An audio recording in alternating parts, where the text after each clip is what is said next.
गोजोनस्री हाथायाव खुंगा 47थि श्री श्री बिमा माइनाव लक्ष्मी फुजाया दिनैनिफ्राय जागायबाय। क'क्राझार जिल्लानि गसाइ निजना बेन्दोंनि गोजोनस्री हाथायाव 28, 29 आरो 30 अक्ट'बराव सानथामनि थाखाय खुंगा 47थि श्री श्री बिमा माइनाव लक्ष्मी फुजानि दिनै फुंबिलिनि समाव बिमा माइनाव थानसालि लांगोनाखौ बेखेवो। गसाइ निजना दालाइसा एबसुनि सिङाव थानाय गासै मोन 22था गामिफ्रा गुबुन गुबुन बोसोराव फालिबोबाय थानाय बायदि देग्लायबो सानथामनि थाखाय गाजा गोमजायै फालिनो थि खालामबाय। बे हाबाफारियावनो हारिमु मोसानाय बादायलायनाय हाबाफारि थागोन।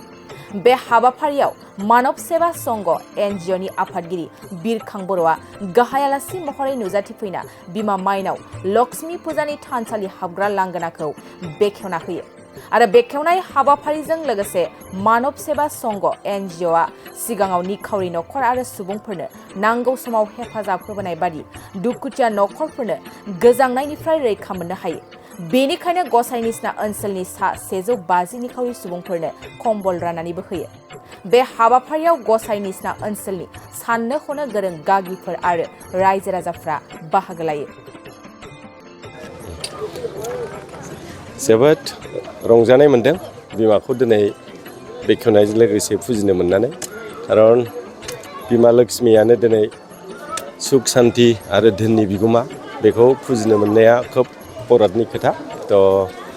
मोजां मोनदों दिनै फुजिनो मोननानै। मोजां बिमा लक्ष्मी आफा रायजो राजाफोरनो कम्बल राननानै होबाय, मा फोरमायनो सानो?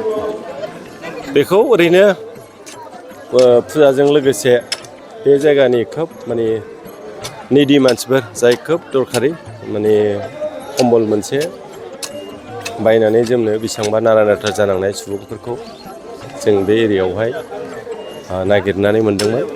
100-150 जनसो दा मोननानै बिथांमोनखौ दिनै फुजानि उपलक्षे फुजाजों लोब्बा लानानै बिथांमोननो गांसे कम्बल हरनाय जादों।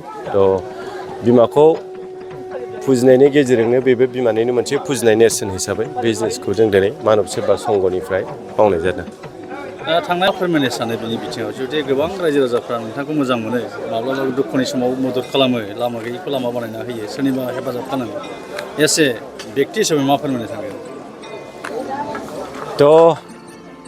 मानब सेवाजों लोब्बा थानानै दिनै जे खामानि मावदों, जों सिन्था खालामदों मानब सेवाया जे मानसि उजिनानै मानसिया मानसिनि खामानियाव फैयोब्ला बे इसोरनिनो मोनसे गिदिर दान एबा अबदान होननानै जों फोथायो।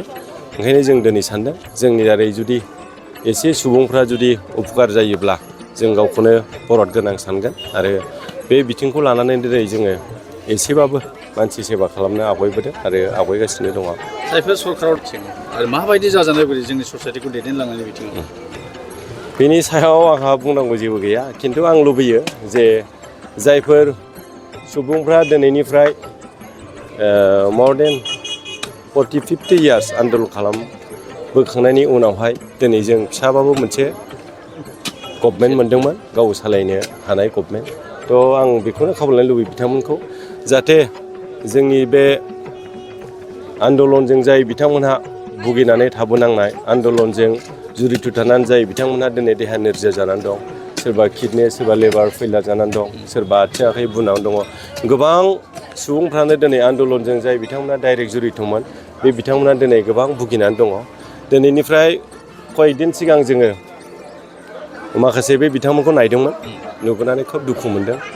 आं बेखौनो दिनै खावलायनो लुबैगोन जे हायोब्ला सरकारनिफ्राय बे बिथांमोनखौ एसे देहानि फारसे नोजोर होयोबा एबा एसे ट्रिटमेन्ट खालामनो थाखाय बिथांमोनखौ एसे एनै राङारि हेल्प खालामोब्ला खोब मोजां जागौ। आरो बेजों लोगोसे जोंनि समाजा गोबां गोग्लैसोनाय, बे गोग्लैसोनाय समाजजों लोगोसे बे समाजाव थानाय सुबुंफोरखौ एसे बोखोनायनि थाखाय बिथांमोननि मोजां खामानि मावनानै एबा बिथांमोननि थांनानै थानाय जिउ लामानि थाखाय जा हायो गभमेन्टनिफ्राय एसे मोजां लामा लानानै जुदि होयोब्ला आङो खोब मोजां मोनगौमोन। आथिखालाव जुदि पार्टिकुलार्सलि आंनिफ्राय दिनै आङो सासे कन्ट्रेक्टर हिसाबै खामानि मावनायावबो खोब बिजि।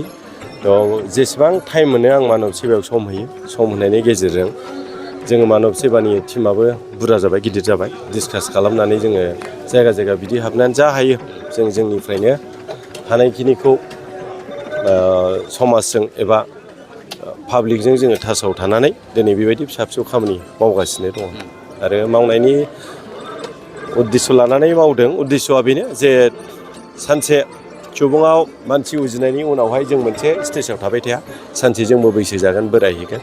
जेला बैसो जानानै बोरायहैयो अब्ला बै जों मावबोनाय जायनाखि खामानिया जोंखौ बोराय समावबो सुखु दोनो, सान्थि दोनो। बिनि थाखायनो जों बे खामानिखौ मावगासिनो दं। थेंक इउ सार। आरो नोंथांमोननि देग्लायनि जा गिबियावनो आङो बेखौ बुंग्रोनांगोन जे जोंनि गोजोनस्रि बाजाराव खुंनाय बे माइनाव फुजाया जे फैयै फैयै 47 जे जाफैबाय। दा सिगां समाव जोंनि आबै आबौमोन, जोंनि बिमा बिफा बिथांमोनहा जे मिरौ जिरौ भाबै माने खुंबोदोंमोन। दा बेवहाय जोंनि ओनसोलनि रायजो राजाफोरनि थाइसे थाइनै बेबायदि खांनायनि गेजेरजोंनो बिथांमोना खुंबोदोंमोन। आरो दिनैबो जोङो जे 47थियाव आगान होदोंब्लाबो जोंबो बे ओनसोलनिनो रायजो राजाफोरनि गरसे गरनै जोङो रांजोंनो जोङो बेखौहाय खुंनाय जादों। आरो बे खुंनायनि गेजेरजों जोङो बेखौनो हास्थायो जे जोङो बाहाय जेबो रोखोमनि गावजों गाव गोरोन्थि सानलायाजासेनो बाहाय जोंनि ओनसोलाव गोबां जेनेबा पार्टिफोर दङ, जेरै UPPL, BPF, BJP, AJP बायदिसिना पार्टिफोर दङ। दा बिनि गेजेराव जोङो एकदम गावजों गाव गोरोन्थि सानलायाजासेनो ज' एकता भाबै जोङो बेखौ खुङो। आरो बे खुंनायनि उद्देश्यआ बेनो जोंनि ओनसोलाव जाहाथे जोंखौहाय बे माइनाव, बिमा माइनावा जोंखौ जाहाथे माने फारफ्रोमबो बिथिङाव जे आबाद मावनायावनो होन, गासिबो बिथिङावनो बा लोखिया जोंजोंहाय साफायो। बे ओनसोलनि रायजो राजाफोरनि न'खराव बे लोखिया जोंनोहाय बोर होयो, बेखौ आसा मिजिं खालामनानैनो जों बे फोरबोखौ खुंनाय जादों। आरो देग्लाय बोसोराव जोङो ओरैबायदि मोनसे लाखि, जों बेखौ बुंनांगोन। आरो बे लाखि जानायनि खारनाव जोंनो गोहोखौ होदों। आं सानो जे बिमा बे जोंनि माइनावानो जोंनो बे राहाखौ होदों होनना आं सानो। बे जाहैबाय देग्लायनि जेनोखि 47थि जेनोखि बे माइनाव फोरबो खुंनाय, बेहाय बे फुजा खुंफुंनायाव जोङो हांख्रायनानै लाबोदों जे मानब सेबा समितिनि सेन्ट्रेल लेभेलनि आफादगिरि बिरखां बर', बेखौ जोङो गाहाय आलासि हिसाबै जोङो मोनदों। आरो बिथांनिफ्राय जों माखासे अनसुंथाइबो मोनदों, जेरैहाय जोङो बिमा प्रतिमा बेखौ जोङो मोनदों। आरो बिनिफ्राय मोनसे जाय बिथाङा गाहाय आलासि हिसाबै नुजाफैदों, बिथांखौ जोङो मोनसे साबायखरसिन होनांगौ खार'ना नैबेखौ आं सानदों। दा बिथाङा जोंनि ओनसोलाव थानाय एकदम जायफोरनाखि गोरिब सुबुंफोर, बिथांमोननो जे खुनु पार्टि फिलिंस लायाजासे जे बयनोबो जायफोर सुबुङा एकदम गोरिब, बे गोरिबफोरनो जोङो कम्बल राननाय बे हाबाफारिखौ जोङो लानो हानायनि गेजेरजों जोंखौनो जोबोद गोजोननाय आरो दुबगांखांनाय जोङो मोनदों। Thank you. दा बेनो जोङो दिनैनिफ्राय जागायनानै जोङो सानथाम लानाय जादों, 28, 29 आरो 30। आरो बेवहाय आङो बे मोनसे बाथ्राखौबो नोंथांमोन मिडियानि गेजेरजों आङो फोरमायनो नागिरदों जे जोङो बाहाय जेनाखि ससियेल एलिमेन्ट्स नोंथांमोना नुबाय, जोंनियावहाय माने बाहाय मेला जानाय बे आबहाबखौ नुदों। दा बाहाय जोङो जेनेबा माने खुनु गेम्बलिं रोखोमनि बे जिनिसखौ जोङो बाहाय होनाय नङा, चान्स होनाय नङा। जोङो बाहाय खालि फिसा फिसा ओरैनो दाउदै खेला, दाउ खेला, दालि संख्रि बानलु बेफोरबायदिनो खेलाखौ होगोन। जे जाहाथे जोंनि बेफोरबायदि मोजां आइडिय'लजिजों, मोजां साननाय हनायजों होलाङोबा इयुननि मानसिफ्राबो जाहाथे जोंनि आइडिय'लजिखौ लायो, बिनि थाखायनो जों बे बाथ्राखौहाय साननाय जादों। आरो बेवहाय जोंनियावहाय बेवहाय गासैहाय मोन 22टा भिलेजफोर दङ। आरो बाहाय साफ्रोमबो जाय जेखि कर्नाराव मावा मानो, सोरबा साख्रि मावनाय, सोरबा बिजनेस मावनाय, जाय जेखि मावा मानो जोंजोंहाय बाहाय ज' कपारेसन होलायनानै जों बेखौहाय खुंनाय जायो। आरो सना रुफा आरो हिरानि जुवेलारि गाननो मोजां मोनग्रा सुबुंफोरनि थाखाय गोजोनथाव खौरां। दासान्दि फुजा बोथोरखाय खम बेसेनाव फानगासिनो MSCB जुवेलार्सआव सना रुफा आरो हिरानि समायना रमायना जोंख्लाबनाय जुवेलारिज। MSCB जुवेलार्सआव मोननो हागोन राजकोट जुवेलारि, कास्टिं जुवेलारि, कलकाता जुवेलारि, मेसिनजों बानायनाय जुवेलारि आरो आखाइजों बानायनाय जुवेलारि। लोगोसेनो हाबा हुखायाव गाननो थाखाय सना आरो हिरानि समायना जुवेलारिसफोरखौबो मोननो हागोन।